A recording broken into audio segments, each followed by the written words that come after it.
let's get a good look at you. There are many open questions on how J.K. Rowling grounded her urban fantasy Harry Potter structurally, with foreseeable hints to the classical hero's journey popularized by Well, a Star question Wars. I was asked a lot early on was Voldemort really Harry's father? And of course that's a Star Wars Exactly. question, really, isn't it? Star Wars. And no, he is not. Which really would fit if Voldemort was differently related to Harry, other than via a rather arbitrary I had prophecy. the idea for this school for wizards to which this little boy would go, who doesn't realise he's a wizard until he gets the letter saying that his name's been down since birth. So that's... But she came up with the idea to write a book about a boy who doesn't know he's a wizard, the A story, gets this letter to be accepted to a wizard school of witchcraft and wizardry, and discovers that his fame in this world derives from the fact that the darkest wizard of them all killed his parents, the B story, on an infamous train ride from Manchester to London in 1990, during another decisive event that took place in continental Europe meanwhile.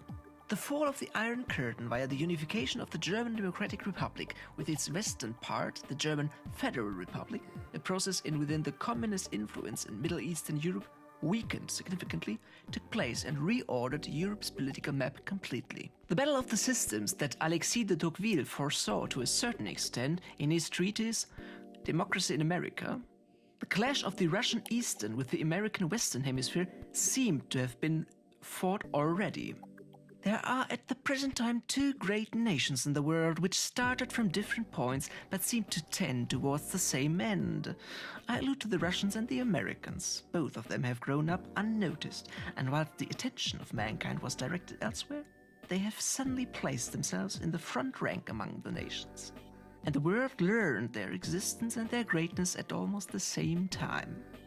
Since Rowling gave away a rough guide on how to date the events of the series, it is known that we meet Harry in 1991. 9 3/4 years later, yes, that's where the platform got its name, it's the next day since then, dated with the downfall of Voldemort. After the gruesome events that destroyed his family, marks also the inauguration of Ronald Reagan, who forced the Soviet Union anew to a cold contest of weaponry that ultimately has led to the economic collapse of the system overall, exactly 10 years later, through the miracle of the only peaceful revolution known to mankind, during which the bloc states dissolved quietly, at least at first. But 1981 also marks, and this is the focal point of my after next video, the first armistice of the ever-swelling Northern Ireland conflict, which escalated since 1971, the year also Voldemort rises to power in Rowling's Wizarding World for the First Wizard War. Rowling's fabulous idea comes in the form of merging those two independent chain of events. The IRA, the Irish Resistance Army conflict, derived from her childhood, where she encountered the uproars of the terror regime and the part-time resolution in 1981, with its bloody remnants in the ongoing years, with the ultimate resolution in 1998. Another indicative date, since victory over Voldemort was celebrated 1 year earlier, in 1997, and the formal closure of the wounds of the Second War.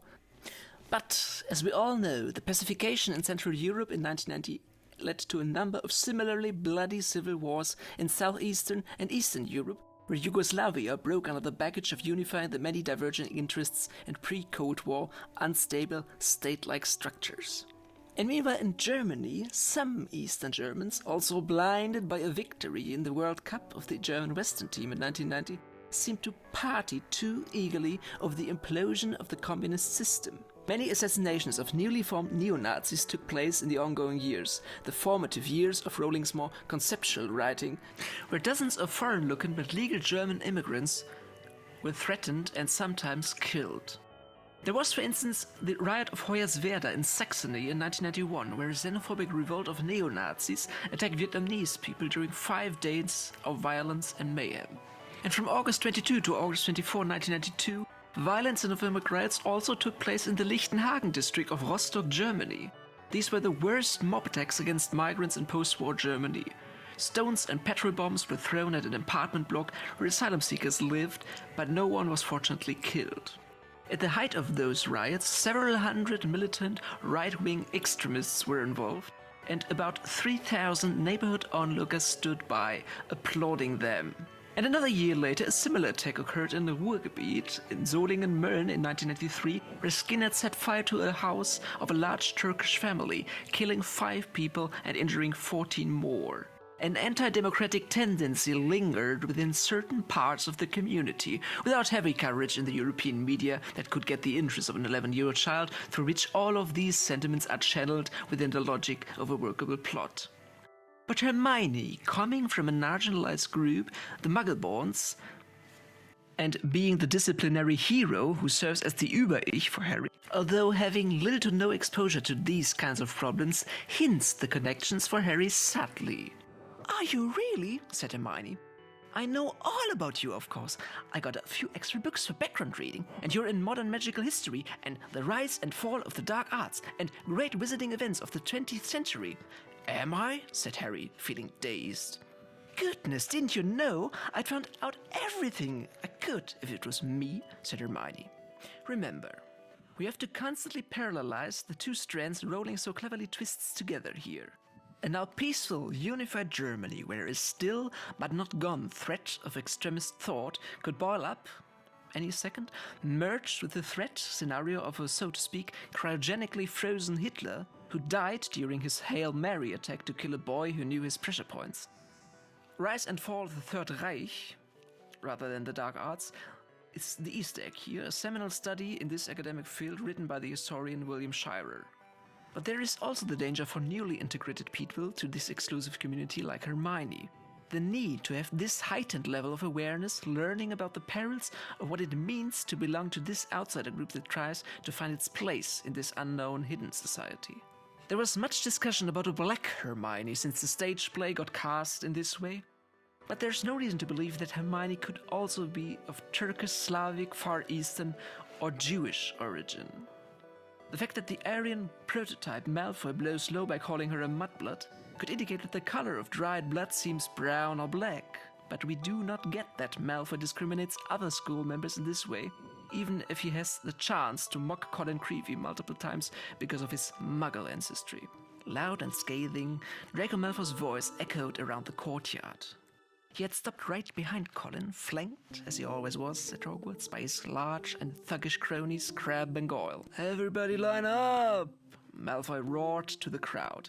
"Harry Potter's giving out signed photos!" "No, I'm not," said Harry angrily, his fists clenching. "Shut up, Malfoy!" "You're just jealous," piped up Colin, whose entire body was about as thick as Crabbe's neck. "Jealous?" said Malfoy, who didn't need to shout anymore. Half the courtyard was listening in. "Of what? I don't want a foul scar right across my head, thanks. I don't think getting your head cut open makes you that special myself." Crabbe and Goyle were sniggering stupidly. Hitler and his ideological partners were particularly fascinated by cataloging and pinpointing racial differences, and this spleen to dissect each and every individual does not stop on the biological side of things, but also slides into sociological, geographical and habitual differences, which are as piercing as the, at the first glance, more prominent ones.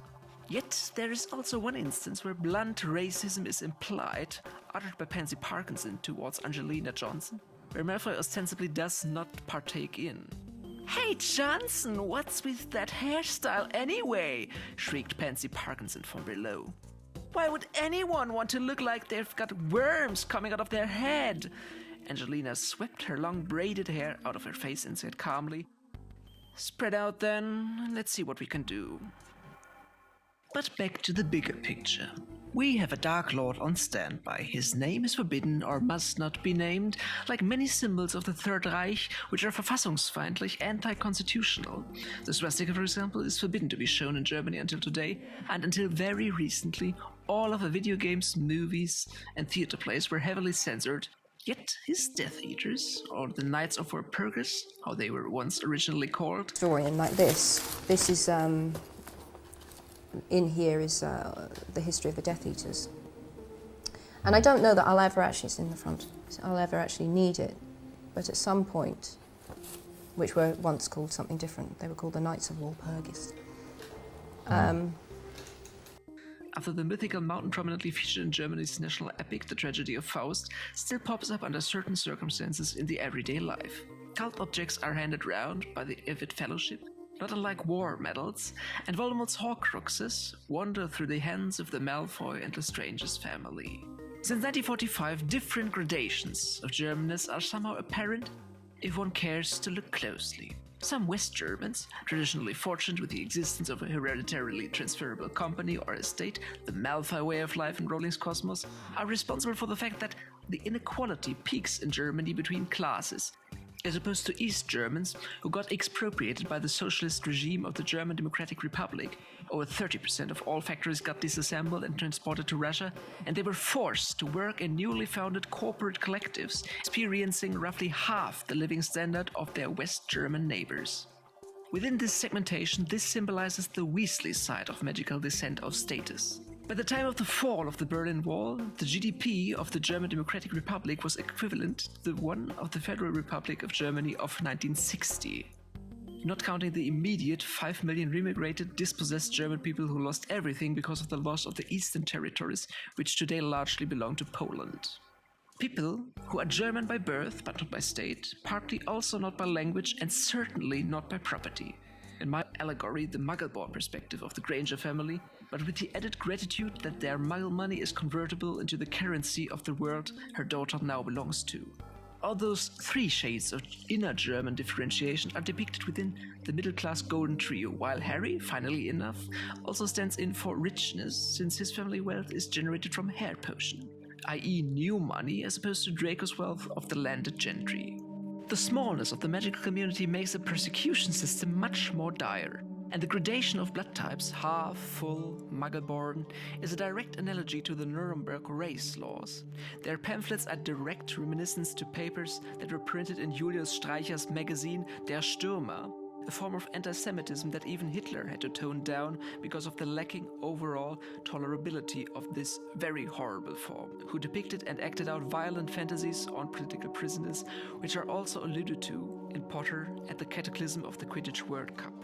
The floating people were suddenly illuminated as they passed over a burning tent, and Harry recognized one of them, Mr. Roberts, the campsite manager. The other three looked as though they might be his wife and children. One of the marchers below flipped Miss Roberts upside down with his wand. Her nightdress fell down to reveal voluminous drawers as she struggled to cover herself up as the crowd below her screeched and hooted with glee. "That's sick," Ron muttered, watching the smallest Muggle child, who has begun to spin like a top 60 feet above the ground, his head flopping limply from side to side. "That's really sick." Harry, Ron, and Hermione turned sharply. Draco Malfoy was standing alone nearby, leaning against a tree, looking utterly relaxed. "Hadn't you be better hurrying along now? You wouldn't like her spotted, would you?" He nodded at Hermione, and at the same moment a blast like a bomb sounded from the campsite, and a flash of green light momentarily lit the trees around them. "What is that supposed to mean?" said Hermione defiantly. "Granger, they're after the Muggles," said Malfoy. "Do you want to be showing off your knickers in midair? Because if you do, hang around. They're moving this way, and it would give us all a laugh." "Hermione is a witch," Harry snarled. "Have your own way, Potter," said Malfoy, grinning maliciously. "If you think they can't spot a mudblood, stay where you are." The extent to which one can react to those atrocities also differs heavily with regard to the individual mindset, which is helpful for a novelization of events of this kind. And Rowling, to conclude on this note, gave us the clearest nod by introducing the Lestrange sisters to the table, whom she modeled after the Midford sisters, with Bellatrix as an amalgamation of Unity and Diane Midford, the future wife of the British nationalist leader Oswald Mosley, Hitler fanatics since his empowerment in 1933, and Narcissa, a depiction of her younger sister Jessica, who was a dedicated communist. As naturally and ironically in itself, they decorated their shared bedrooms with the respective symbolics. Jessica is, accidentally or not, also the name of Rowling's first daughter, from the man who practically left her right after the birth of this child. The Black sisters, one married to become a Lestrange, an estranged, kooky lunatic, and the other one to cling on to a mal foi, the bad faith, that ultimately endangered the life of her son, those seemingly manic depressive sisters who embodied the systemic conflict which was globally dissolved in 1990, but is in some cases individually persistent throughout today, signals from time to time its penetrance in the wildest magnitudes. The people, for example, who deny the existence of the coronavirus and fear for their personal freedom attempted to storm the Reichstag in Germany in August 2020 and waved forbidden flags at the steps of the parliament. The moderate, not in my backyard NIMBY mentality, Narcissa Malfoy way of edging on coincides with a similar occurrence that took place at the other side of the Atlantic just a few months later. The Bellatrix dimension, coin of the medal, showed its ugly face when a proto-authoritarian president declared to his allies the storm of the Capitol, exactly where all the people were gathered to disempower him permanently.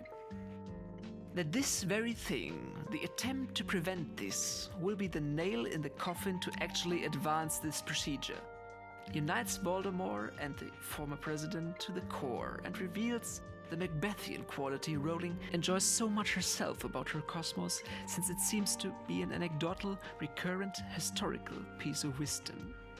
It is this very sentiment where I want to end this interpretative tour de force. One could fathom to disentangle structural fundaments of her fictional, but oh so accurate social world. What if we never heard the prophecy? And that's it, isn't it? As I said, that's what I posted on my site. I'm glad you put that out. It's the Macbeth idea. I absolutely adore Macbeth. It is possibly my favorite Shakespeare play. And that's the question, isn't it? If Macbeth hadn't met the witches, would he have killed Duncan? Would any of it happened? Is it fated, or did he make it happen? I believe he made it happen. Wherever your analogy will lead you, please keep connecting all the counterpoints also for yourself. Gehabt euch wohl. And tomorrow. And tomorrow.